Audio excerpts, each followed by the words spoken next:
The year was 2024, and the internet did what it does best. It took a whisper, amplified it into a scream, and built a narrative so compelling that it threatened to overshadow even the brightest of careers. The rumor was a spectacular one, perfectly tailored for the age of digital gossip. Bruno Mars, the little Hawaiian kid who became a global pop sensation, the man with the golden voice and the Midas touch, was allegedly in deep $50 million deep with a Las Vegas casino. The story, as it spread, painted a picture of a star trapped by his own vices, a modern-day lounge lizard whose lucrative residency at the Park MGM was not a triumph of showmanship but a gilded cage to pay off a monumental gambling debt. For a man whose entire public persona is built on effortless cool, vintage charm, and a meticulously crafted image of a throwback entertainer, the rumors were a stark juxtaposition. Here was a man who had just celebrated his 39th birthday, marking a milestone not just in years, but in a career that had seen him conquer the world's biggest stages. As he blew out the candles on his birthday cake, in Brazil, no less, with thousands of fans singing parabéns to him, the shadow of the MGM debt loomed large. At 39, Bruno Mars finally confirmed the rumors, but not in the way anyone expected. This is the story of how one of music's most private stars weaponized humor to reclaim his narrative and prove that in the age of misinformation, the best defense is a killer punchline. To understand the seismic impact of Bruno Mars' confirmation, we must first journey back to the beginning. Peter Gene Hernandez was born on October 8, 1985, in Honolulu, Hawaii, into a family bursting with musical talent. His father was of Puerto Rican and Ashkenazi Jewish descent, and his mother was a singer of Filipino ancestry, a fact that would later feed into the complex narrative of his identity. Young Peter was not just a passive observer of this musical heritage. He was a performer from the moment he could walk. At the tender age of 4, he was already an Elvis Presley impersonator, performing with his family's band, the Love Notes. This early immersion in the world of showmanship wasn't a childhood hobby, it was a foundation. The Hawaiian native was being forged into a consummate entertainer long before the rest of the world knew his name. The journey from Peter Hernandez to Bruno Mars was fraught with the trials that define many a pop star's origin story. After graduating high school, he moved to the bright lights of Los Angeles, seeking fame and fortune. The path was not a smooth one. He faced rejection, a failed deal with Motown Records, and the general uncertainty that plagues aspiring musicians.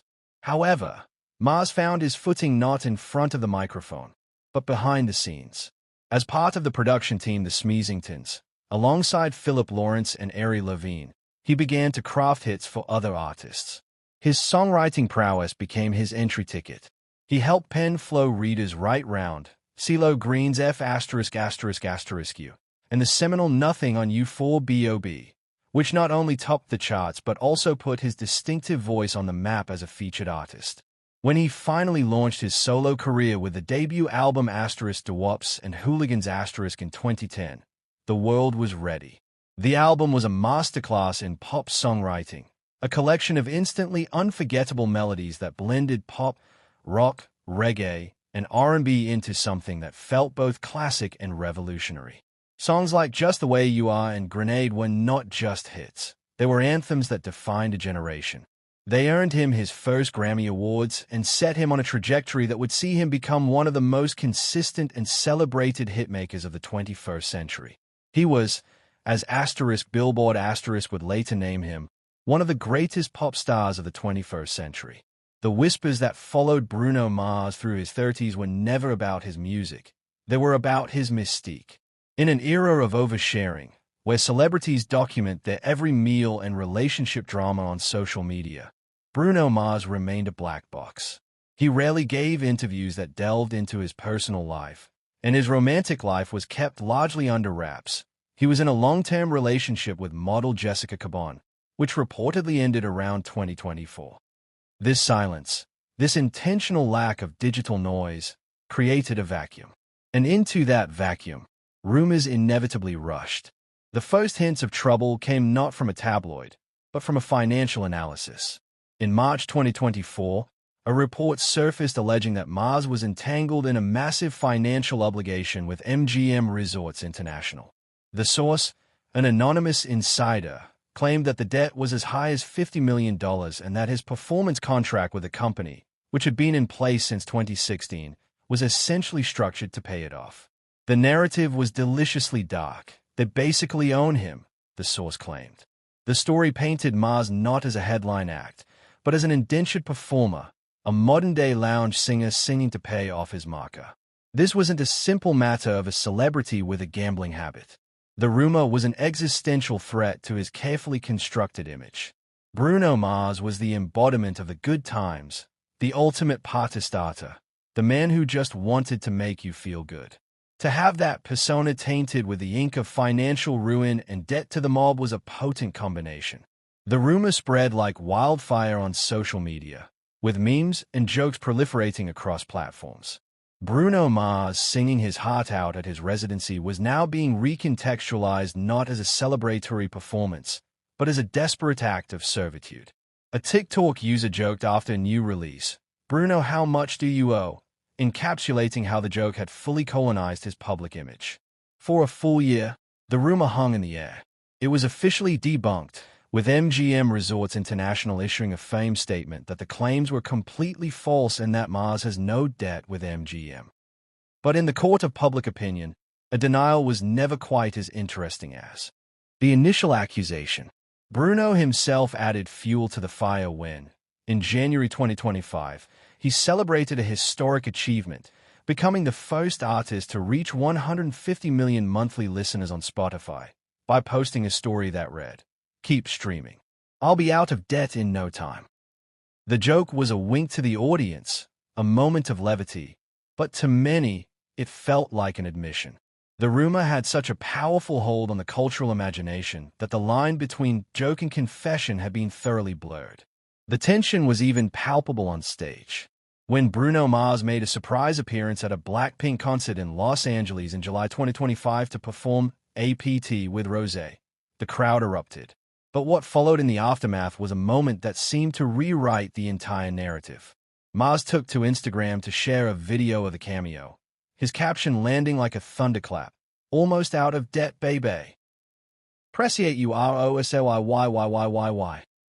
In a world of carefully managed PR statements, here was the ultimate pop star choosing to speak directly to his audience.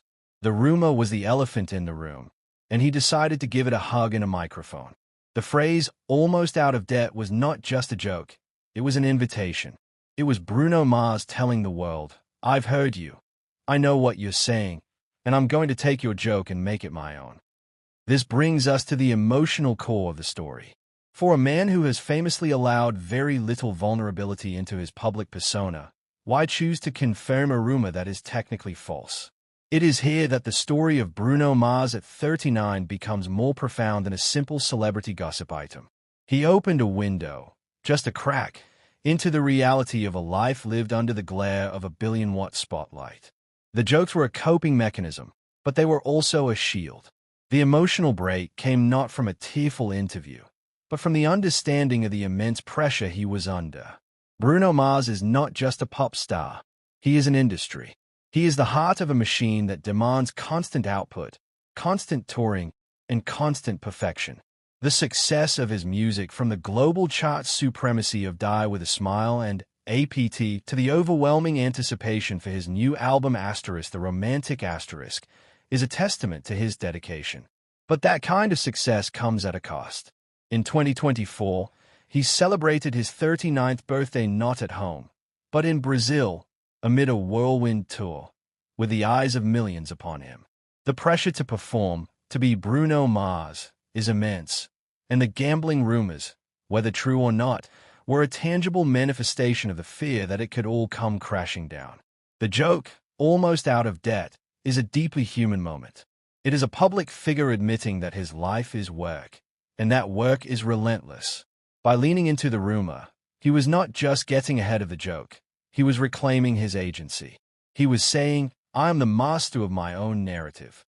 It was an assertion that he was in control of his destiny, even if that meant laughing at the myth that he had lost it. And so, at 39, Bruno Mars finally confirmed the rumors. The truth, as it turns out, was never about a gambling debt. The truth was that he had spent his entire life cultivating a singular talent to make people feel good, and he had just enough self-awareness to know how absurd it all was. His confirmation was a masterclass in postmodern celebrity. He began to lean into the lore with gusto. In an interview with the Las Vegas Review-Journal last summer, he was asked directly if he wanted to address the gambling rumors. His response was a delightful deflection that perfectly encapsulated his new strategy. Absolutely not. I love the lore that I am a Las Vegas lounge singer in debt to the mob. I can work with that. This was not the statement of a man burdened by scandal, but an artist recognizing a fantastic brand-building opportunity. He understood that the image of him as a mysterious figure, deeply embedded in the fabric of Las Vegas, was a potent piece of mythology. This playful engagement with the lore aligns with his entire approach to his career. He has always been a student of show business, drawing from the playbooks of Elvis, James Brown, and Michael Jackson. He knows the value of a mystery. The rumor is another layer to his mystique, and by not denying it, he allows it to grow as part of his larger-than-life image. He has become the anti-modern celebrity, one who uses silence and wit to generate more hype than a dozen press releases ever could. As we look toward the future of Bruno Mars, who just turned 39, his career is entering its most fascinating phase yet. He is not just a nostalgia act. He is a chart-topping powerhouse. His current era, marked by the announcement of his new album The Romantic and his first headline stadium tour in nearly 10 years, demonstrates that his cultural relevance is as strong as ever. He is still selling out arenas, winning Grammys, and breaking streaming records at a clip that would exhaust artists half his age. The rumors didn't slow him down. They gave him a new currency. The impact of his confirmation is a blueprint for how to survive in the modern media landscape. In a world where every mistake is amplified and every scandal is viral, Bruno Mars proved that the only way to win is to refuse to play the victim. He wasn't a sad clown performing for pennies. He was a king laughing at his own myth. He took the most damning rumor of his career and turned it into a punchline, a marketing stunt, and an act of rebellion. The man who was supposedly $50 million in debt proved that the most valuable thing in Hollywood is a sense of humor. As he stood on stage in Brazil, the fans singing Happy Birthday in Portuguese, the irony was palpable. Bruno Mars was not in debt to any casino. He was, however, indebted to his craft, his fans, and his incredible, almost impossible, charisma. The rumors were just noise, but the music was eternal.